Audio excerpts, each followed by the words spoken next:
Operation Sindoor. ಸ್ನೇಹಿತರೆ, ನಮ್ಮ video ನೋಡುತ್ತಿದ್ದರೆ ದಯವಿಟ್ಟು ನಮ್ಮ ಚಾನೆಲ್ ಅನ್ನು ಸಬ್ಸ್ಕ್ರೈಬ್ ಮಾಡಿ. ನಿಮ್ಮ ಬೆಂಬಲವೇ ನಮ್ಮ ಶಕ್ತಿ.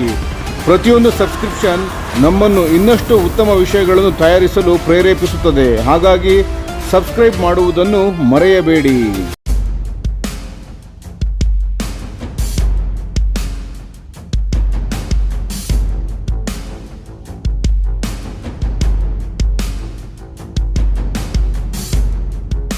ಪಾಕಿಸ್ತಾನಕ್ಕೆ F-16 ಯುದ್ಧ ವಿಮಾನಗಳಿಗಾಗಿ $686 ಮಿಲಿಯನ್ ನೆರವು. ಆಪರೇಷನ್ ಸಿಂಧೂರ್ನಲ್ಲಿ ಪಾಕ್ ವಾಯುಪಡೆಗೆ ಭಾರೀ ನಷ್ಟದ ಸಂಕೇತ. ನಮಸ್ಕಾರ ಗೆಳೆಯರೇ, ದೇಶ ಪ್ರೇಮಿಗಳೇ, ನಮ್ಮ ಯೂಟ್ಯೂಬ್ ಚಾನಲ್ಗೆ ಸ್ವಾಗತ. ನಿಮಗೆ ದಕ್ಷಿಣ ಏಷ್ಯಾದ ಯುದ್ಧತಂತ್ರದ ಚರ್ಚೆಗಳನ್ನು ಮತ್ತೆ ಕೆರಳಿಸಿರುವ ಒಂದು ಮಹತ್ವದ ಬೆಳವಣಿಗೆಯತ್ತ ಇಂದು ಗಮನ ಹರಿಸೋಣ. ಡಿಸೆಂಬರ್ 8, 2025ರಂದು ಯುನೈಟೆಡ್ ಸ್ಟೇಟ್ಸ್ ಆಫ್ ಅಮೆರಿಕಾವು ಪಾಕಿಸ್ತಾನದ F-16 ಯುದ್ಧ ವಿಮಾನಗಳ ಪಡೆಯ ನಿರ್ವಹಣೆಗಾಗಿ ಸುಮಾರು $686 ಮಿಲಿಯನ್ ಒಂದು ಬೃಹತ್ ನೆರವಿನ ಪ್ಯಾಕೇಜ್ಗೆ ಔಪಚಾರಿಕವಾಗಿ ಅನುಮೋದನೆ ನೀಡಿದೆ. ನಿರ್ವಹಣೆಯೇ ಅಥವಾ ಪುನರುಜ್ಜೀವನವೇ? Defence security cooperation agency DSCA ಮೂಲಕ ಕಾಂಗ್ರೆಸ್ಗೆ ತಿಳಿಸಲಾದ ಈ ಒಪ್ಪಂದವನ್ನು ಅಮೆರಿಕ ಮತ್ತು ಮಿತ್ರ ಪಡೆಗಳೊಂದಿಗೆ ಪಾಕಿಸ್ತಾನದ ವಾಯುಪಡೆ ತನ್ನ ಕಾರ್ಯಾಚರಣೆಯ ಹೊಂದಾಣಿಕೆಯನ್ನು ಕಾಪಾಡಿಕೊಳ್ಳಲು ಅಗತ್ಯವಾದ ಕ್ರಮವೆಂದು ಅಧಿಕೃತವಾಗಿ ಬಿಂಬಿಸಲಾಗಿದೆ.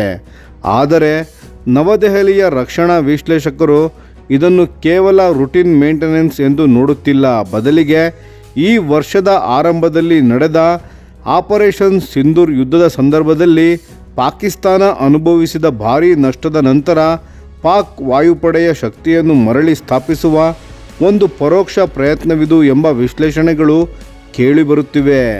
ಈ ಪ್ಯಾಕೇಜ್ನಲ್ಲಿ ಏನಿದೆ? ಅನುಮೋದಿತ ಫಾರಿನ್ ಮಿಲಿಟರಿ ಸೇಲ್ FMS ಅತ್ಯಂತ ಸಮಗ್ರವಾಗಿದೆ. ಪಾಕಿಸ್ತಾನದ F-16 ಬ್ಲಾಕ್ 52 ಮತ್ತು ಮಿಡ್ ಲೈಫ್ ಅಪ್ಡೇಟ್ MLU ವಿಮಾನಗಳ ಕಾರ್ಯಾಚರಣೆಯ ಜೀವಿತಾವಧಿಯನ್ನು 2040ರವರೆಗೆ ವಿಸ್ತರಿಸಲು ಇದನ್ನು ವಿನ್ಯಾಸಗೊಳಿಸಲಾಗಿದೆ. ಇದು ಸುಧಾರಿತ ಏವಿಯಾನಿಕ್ಸ್ ಅಪ್ಗ್ರೇಡ್ಗಳು, ಕ್ರಿಪ್ಟೋಗ್ರಾಫಿಕ್ ಮಾಡ್ಯೂಲ್ಗಳು, ಮಿಷನ್ ಪ್ಲಾನಿಂಗ್ ಸಾಫ್ಟ್ವೇರ್ ಮತ್ತು ಇಂಜಿನ್ನ ಬಿಡಿ ಭಾಗಗಳನ್ನು ಒಳಗೊಂಡಿದೆ.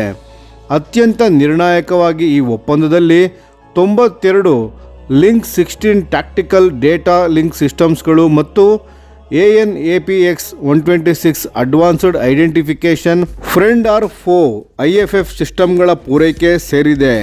ನೆಟ್ವರ್ಕ್ ಕೇಂದ್ರಿತ ಯುದ್ಧ ಸಾಮರ್ಥ್ಯದ ಈ ನಿರ್ದಿಷ್ಟ ಒಳಹರಿವು ಗಮನ ಸೆಳೆದಿದೆ, ಏಕೆಂದರೆ ಇದು ಮೇ 2025ರ ಸಂಘರ್ಷದ ಸಮಯದಲ್ಲಿ ತೀವ್ರವಾಗಿ ಹಾನಿಗೊಳಗಾದ ಪಾಕಿಸ್ತಾನದ ವಾಯುಪಡೆಯ ಸುರಕ್ಷಿತ ಸಂವಹನ ವ್ಯವಸ್ಥೆಯನ್ನು ಪುನರ್ನಿರ್ಮಿಸುವ ಅಗತ್ಯವನ್ನು ಸೂಚಿಸುತ್ತದೆ. ಲಾಜಿಸ್ಟಿಕ್ಸ್ ಬೆಂಬಲವನ್ನು ಲಾಕ್ಹೀಡ್ ಮಾರ್ಟಿನ್ ಮುನ್ನಡೆಸಲಿದ್ದು, ಇತ್ತೀಚಿನ ಯುದ್ಧ ಕಾರ್ಯಾಚರಣೆಗಳ ಭಾರೀ ಸವಕಳಿಯ ಹೊರತಾಗಿಯೂ ಹಳೆಯ ವಿಮಾನಗಳು ಹಾರಾಟಕ್ಕೆ ಸಿದ್ಧವಾಗಿರುವುದನ್ನು ಖಚಿತಪಡಿಸುತ್ತದೆ. ಆಪರೇಷನ್ ಸಿಂಧೂರ್ನ ಛಾಯೆ. ವಾಷಿಂಗ್ಟನ್ ಈ ನೆರವಿಗೆ ರಾಷ್ಟ್ರೀಯ ಭದ್ರತೆ ಮತ್ತು ಭಯೋತ್ಪಾದನಾ ನಿಗ್ರಹವನ್ನು ಕಾರಣವಾಗಿ ನೀಡುತ್ತಿದ್ದರೂ ಭಾರತೀಯ ಮಿಲಿಟರಿ ವೀಕ್ಷಕರು ಇದರ ಸಮಯವು ಆಪರೇಷನ್ ಸಿಂಧೂರ್ನ ಪರಿಣಾಮಗಳಿಗೆ ನೇರವಾಗಿ ಸಂಬಂಧಿಸಿದೆ ಎಂದು ವಾದಿಸುತ್ತಾರೆ. ಮೇ 2025ರಲ್ಲಿ ನಡೆದ ಈ ಸಂಕ್ಷಿಪ್ತ ಆದರೆ ತೀವ್ರತರವಾದ ಸಂಘರ್ಷವು ದಶಕಗಳಲ್ಲಿ ಪಾಕಿಸ್ತಾನ ವಾಯುಪಡೆ ಎದುರಿಸಿದ ಅತ್ಯಂತ ಭಾರೀ ನಷ್ಟಕ್ಕೆ ಕಾರಣವಾಯಿತು ಎಂದು ವರದಿಯಾಗಿದೆ. ಭಾರತದ ವಾಯುಪಡೆ ನೀಡಿದ ವಿವರಗಳು. ಆಗಸ್ಟ್ 2025ರಲ್ಲಿ ಭಾರತೀಯ ವಾಯುಪಡೆಯ ಮುಖ್ಯಸ್ಥರಾದ air chief marshal AP Singh ಅವರು ಅಧಿಕೃತ ಮೌನವನ್ನು ಮುರಿದು ಭಾರತೀಯ ಪಡೆಗಳು ವೈಮಾನಿಕ ಯುದ್ಧದಲ್ಲಿ 5 ಪಾಕಿಸ್ತಾನಿ ಯುದ್ಧ ವಿಮಾನಗಳನ್ನು ಹೊಡೆದುರುಳಿಸಿರುವುದನ್ನು ದೃಢಪಡಿಸಿದರು. ಭಾರತೀಯ ವಾಯುಪಡೆಯ ಮುಖ್ಯಸ್ಥರು ಒಂದು ಉನ್ನತ ಮೌಲ್ಯದ ಕಣ್ಗಾವಲು ವೇದಿಕೆಯ ನಾಶವನ್ನು ಬಹಿರಂಗಪಡಿಸಿದರು. ಅದು ಬಹುಶಃ ಸಾಬ್ 2000 ಎರಿಯೆ ಎವಾಕ್ಸ್ ವಿಮಾನವಾಗಿತ್ತು. ಇದನ್ನು 300 ಕಿಲೋಮೀಟರ್ ದೂರದಿಂದಲೇ ತಡೆದು ಹೊಡೆದುರುಳಿಸಲಾಗಿತ್ತು. ಇದು ಇತಿಹಾಸದಲ್ಲೇ ಪ್ರಪಂಚದಲ್ಲೇ ಅತ್ಯಂತ ದೂರದ ಸರ್ಫೇಸ್ ಟು ಏರ್ ಕಿಲ್ಲರ್ ಎಂದು ಗುರುತಿಸಲಾಗಿದೆ. ವೈಮಾನಿಕ ಡಾಗ್ ಫೈಟ್ಗಳ ಹೊರತಾಗಿ ಭಾರತೀಯ ವಾಯುಪಡೆ ನಿಖರ ದಾಳಿಗಳು ನೆಲದ ಮೇಲಿನ ಮೂಲಸೌಕರ್ಯವನ್ನು ಧ್ವಂಸಗೊಳಿಸಿವೆ ಎಂದು ವರದಿಯಾಗಿದೆ. ಅತ್ಯಂತ ಗಮನಾರ್ಹ ಹಾನಿಯು ಪಾಕಿಸ್ತಾನದ F-16 ಪಡೆಯ ಪ್ರಾಥಮಿಕ ನೆಲೆಯಾದ ಸಿಂಧ್ನ ಜಕೋಬಾಬಾದ್ನಲ್ಲಿರುವ ಶಹಬಾಜ್ ಏರ್ಬೇಸ್ಗೆ ಸಂಭವಿಸಿದೆ.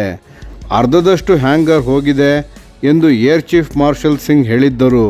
ಹ್ಯಾಂಗರ್ನೊಳಗಿದ್ದ ವಿಮಾನಗಳು ಸಂಪೂರ್ಣ ನಾಶವಾಗಿವೆ ಅಥವಾ ತೀವ್ರವಾಗಿ ಹಾನಿಗೊಳಗಾಗಿವೆ ಎಂದು ಅವರು ತಿಳಿಸಿದ್ದರು.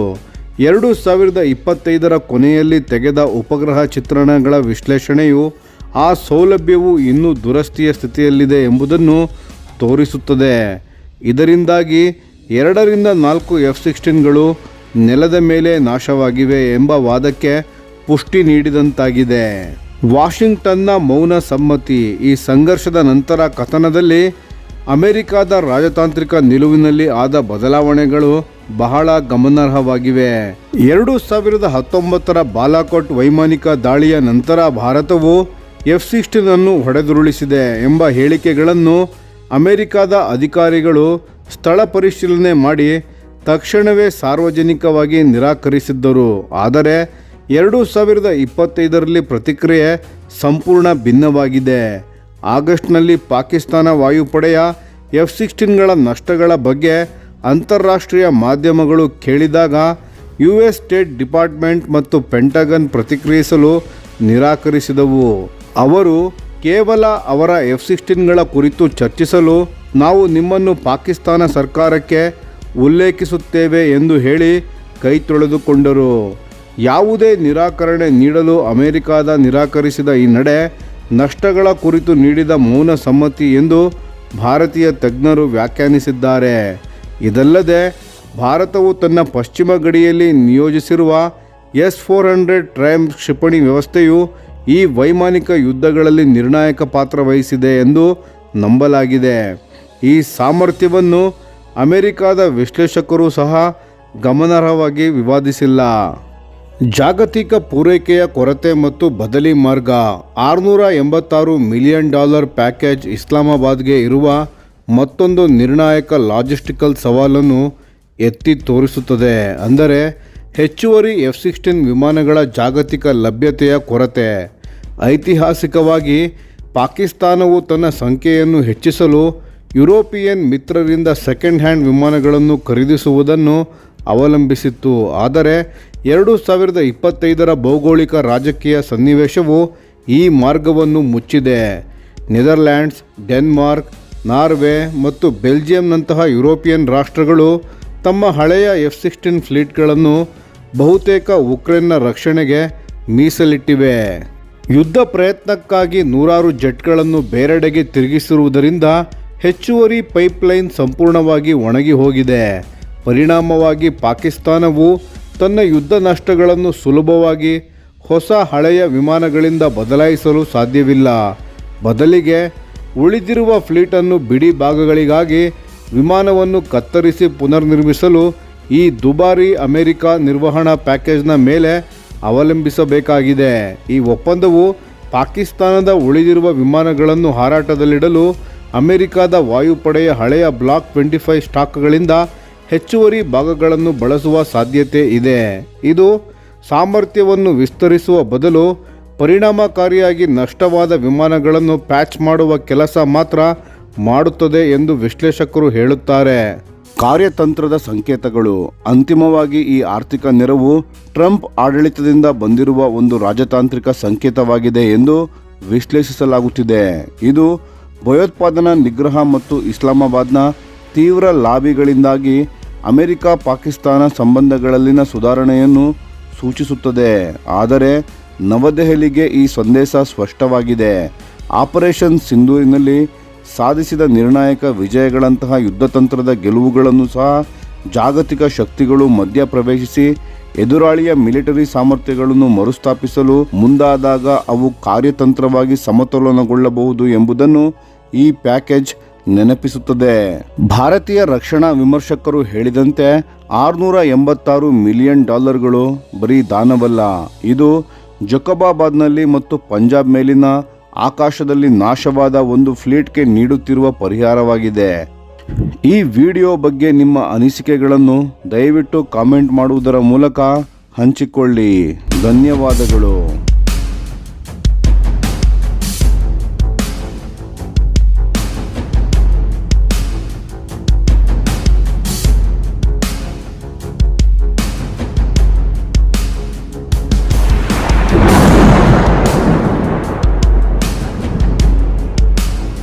ಈ ವಿಡಿಯೋ ನಿಮಗೆ ಇಷ್ಟವಾಗಿದ್ದರೆ ಲೈಕ್ ಮಾಡಿ ಮತ್ತು ನಮ್ಮ ಚಾನೆಲನ್ನು ಸಬ್ಸ್ಕ್ರೈಬ್ ಮಾಡಿ ಹಾಗೂ ಬೆಲ್ ಐಕಾನ್ ಒತ್ತಿ.